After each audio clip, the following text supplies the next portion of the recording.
Naruto ouvre les yeux après plusieurs années de coma dans la prison temporelle de Kawaki. Il n'a aucune idée de ce qui s'est passé pendant tout ce temps. Il ne sait même pas qu'il a été absent aussi longtemps. Il verra devant lui le village qu'il a protégé durant plus de 15 ans qui sera totalement détruit. Son fils adoptif Kawaki qu'il avait pris sous son aile a totalement perdu le contrôle et a retourné le monde entier contre son propre fils Boruto. Il verra que ce dernier a perdu un œil et a vécu énormément de souffrances alors qu'il n'a rien pu faire en tant que père. Son compagnon le plus cher Sasuke Uchiwa est probablement mort au combat afin de protéger son fils en son absence. Sans oublier toutes les morts et catastrophes qui se produiront d'ici là. Et connaissant Naruto, il va s'en vouloir à mort pour ça. Et il va le vivre comme un échec personnel. Et l'auteur a déjà incrusté plusieurs éléments cachés qui présagent une nouvelle guerre contre le clan Otsutsuki. Et le mystère concernant le dieu Otsutsuki est toujours d'actualité. Et les amis, on aura le retour de Naruto ainsi que les réponses à toutes ces questions dans la partie 2 de Boruto. J'ai nommé Boruto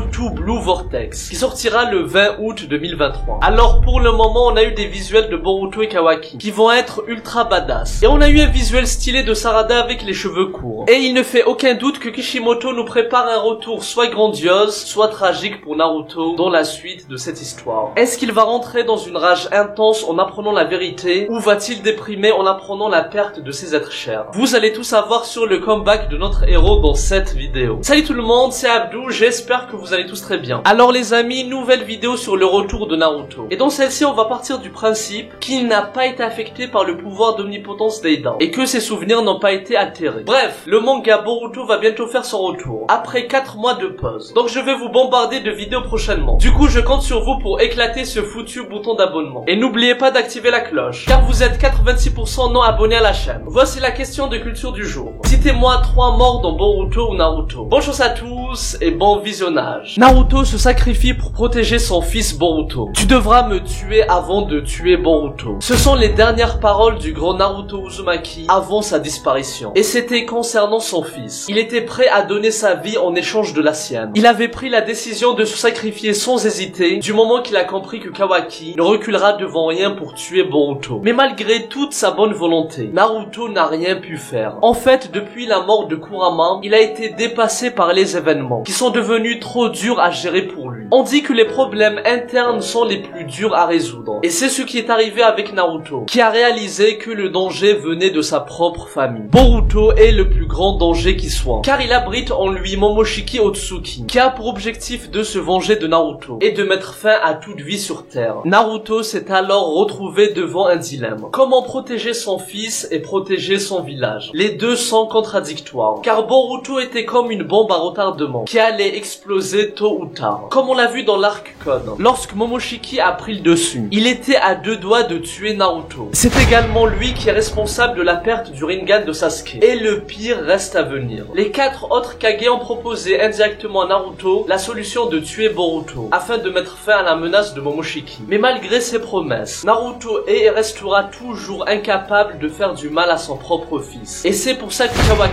a décidé de prendre la responsabilité de ce choix, quitte à se faire haïr par la personne qu'il chérit plus que tout. Quand tout sera terminé, tu n'auras plus qu'à me tuer à la fin. Kawaki a montré qu'il était prêt à mourir après avoir accompli son objectif d'exterminer le clan Otsutsuki, et Boruto compris. Et les amis, la dernière fois qu'on avait vu Naruto, c'était dans le chapitre 80. Il était aux côtés d'Hinata dans la dimension du Daikokuten. Et là, on voit qu'il est inconscient, comme s'il était dans un coma. Et Kawaki dit ceci: le 7e Hokage est en sécurité. Tant que je le maintiens scellé, je n'ai pas l'intention de le relâcher, avant de m'être débarrassé de Boruto et de Code. En fait, Kawaki a été clair. Naruto ne sera pas libéré avant la mort de Boruto et de Code. Et c'est pour ça qu'il a poussé Shikamaru à annoncer la mort officielle du 7e Hokage. Mais les amis, soyez-en sûrs, Naruto va faire son grand retour dans Boruto Two Blue Vortex. Naruto retrouve Boruto, Himawari et Kawaki. Je vais t'envoyer rejoindre le 7e Hokage. Au vu des paroles de Kawaki dans le flash futur de l'épisode 1, Naruto ne fera pas son retour avant la destruction totale de Konoha. C'est-à-dire qu'il sera dans un coma temporel pendant au moins 4 années. Et logiquement, il sera libéré par l'un de ses fils. Soit Boruto, soit Kawaki, ou peut-être Himawari. Et un des moments les plus attendus, ça sera les retrouvailles de Naruto avec ses enfants. Et il sera sous le choc lorsqu'il verra leur changement physique, vu qu'ils auront bien grandi depuis. Mais la première chose qu'il va se demander, c'est: que s'est-il passé? Il va alors apprendre la vérité. Kawaki l'avait envoyé dans la dimension du Daikokuten suprême, où le temps était figé. Il a ensuite activé le pouvoir d'omnipotence d'Eida, afin d'altérer la mémoire du monde entier, pour échanger sa place avec Boruto, qui devint ainsi le criminel le plus recherché sur Terre, accusé d'avoir tué le 7e Hokage, le sauveur de l'humanité Naruto Uzumaki. Boruto était alors aux côtés de Sasuke, traqué par ses propres camarades. Les 5 grandes nations l'ont pourchassé sans relâche. Naruto va alors se rendre compte de toutes les souffrances et les épreuves que Boruto a vécues en son absence. Mais maintenant la question qu'on se pose, c'est concernant Kawaki. Est-ce que Naruto va lui pardonner après tout ce qu'il a fait subir à son fils? Ou bien est-ce qu'il va entrer dans une rage intense et il va vouloir se venger de ce dernier? Eh bien logiquement, même s'il va éprouver de la rancœur à son égard, Naruto va finir par lui pardonner. Car personne ne comprend mieux Kawaki que Naruto au vu de leur passé commun. Et n'oublions pas que Naruto a passé sa vie à se battre contre toute notion de vengeance et de haine. Il a pardonné à Obito, alors qu'il était responsable de la mort de ses parents. Et c'est à cause de lui qu'il a vécu en tant qu'orphelin, et qu'il s'est fait rejeter par son village à cause du démon qu'il abritait en lui. Naruto a aussi pardonné à Nagato, alors qu'il a tué son propre maître Jiraiya Sensei. Il a également tout fait pour que son ami Sasuke n'en prenne pas la voie de la vengeance, contre son frère Itachi qui avait massacré son clan. Donc voilà, tout porte à croire que Naruto va pardonner à Kawaki. Et le dernier argument, c'est un événement récent. Dans l'épisode 293, après que Kawaki ait tué Boruto, Naruto était alors entré dans une tristesse et une dépression profonde. Mais il avait quand même l'intention de garder Kawaki au sein du village. Et il a refusé la proposition de Shikamaru qui voulait le bannir de Konoha. Bref, les amis, dites-moi ce que vous en pensez dans les commentaires. Parce que là, on passe à un des moments les plus tristes que Naruto pourrait vivre à son retour. Naruto apprend la mort de Sasuke. Naruto ne possédait absolument rien. Toutefois, il est devenu Hokage et il s'est imposé aux yeux du monde. La dernière fois que Sasuke a parlé de Naruto, c'était à la fin du chapitre 80, afin de motiver Boruto à suivre le même chemin que son père. C'est-à-dire que malgré le fait que le monde entier le déteste et qu'il est recherché par la terre entière, il ne doit pas abandonner et il doit continuer à se battre afin de s'imposer et retourner la situation en sa faveur, exactement comme l'a fait Naruto par le passé. Et d'après plusieurs leaks, on apprend que Sasuke sera le seul compagnon de Boruto durant les 4 années avant le time skip. Et durant ces années-là, il va entraîner Boruto pour faire de lui un ninja hors pair. Par contre, au vu de la cape et du sabre que Boruto porte dans le premier chapitre et dans les designs officiels qui sont sortis, on peut supposer qu'il est arrivé malheur à Sasuke. Et les amis, je dis les termes. Si Sasuke a une mort digne de ce nom, il devient clairement le meilleur deutéragoniste, tout shonen confondu. Sans débat possible. Bref, revenons au vif du sujet. La mort de Sasuke Uchiwa. Alors il faut une vidéo entière pour parler de cet immense personnage. Mais déjà, il faut se dire qu'il y aura probablement plusieurs timeskips. C'est-à-dire qu'on verra pas directement la scène du premier épisode 4 années plus tard. Et même si c'est le cas, on verra ce qui s'est passé avant. C'est-à-dire qu'ils vont procéder petit à petit. Par exemple, ils vont commencer par 1 année ou 2 années plus tard. Et on verra l'avancée de Boruto et Sasuke. Que ce soit en entraînement ou avec des moments dans lesquels ils vont affronter des ninjas des 5 grandes nations qui les pourchassent. Et il y a de fortes chances que Sasuke meure à un moment donné. Ce qui veut dire que Naruto et Sasuke n'auront jamais l'occasion de se dire adieu. Comme ça a été le cas avec Naruto et Kurama. Et je trouve ça encore plus triste. La vie que Sasuke a décidé de mener est une vie de rédemption. Donc il ne sera pas en paix avant de donner sa vie pour les siens. Et ainsi pouvoir se racheter définitivement. Et quoi de mieux que de se sacrifier pour le fils de Naruto? Parce que c'est Naruto qui a changé Sasuke. Et qui avait tout sacrifié pour lui par le passé. Dans l'épisode 132 de l'anime Boruto, durant l'arc de voyage dans le temps, Sasuke adulte a pu parler à Naruto du passé. Et il s'est encore plus rendu compte de tout ce qu'il a fait pour lui. Et à quel point il était important à ses yeux. Et du coup, je vous laisse imaginer la réaction de Naruto lorsqu'il va apprendre que Sasuke a été le seul qui a cru en Boruto et qui l'a protégé pendant tout ce temps. Et si jamais ce dernier a donné sa vie pour sauver celle de son fils, ça sera un des moments les plus douloureux pour Naruto. Mais les amis, on s'arrête là pour aujourd'hui. Si vous voulez un 3e épisode de cette théorie, dites-le moi dans les commentaires et likez cette vidéo. Et n'oubliez pas de vous abonner et d'activer la cloche. Moi je vous dis à très bientôt et que la paix soit sur vous. Ero,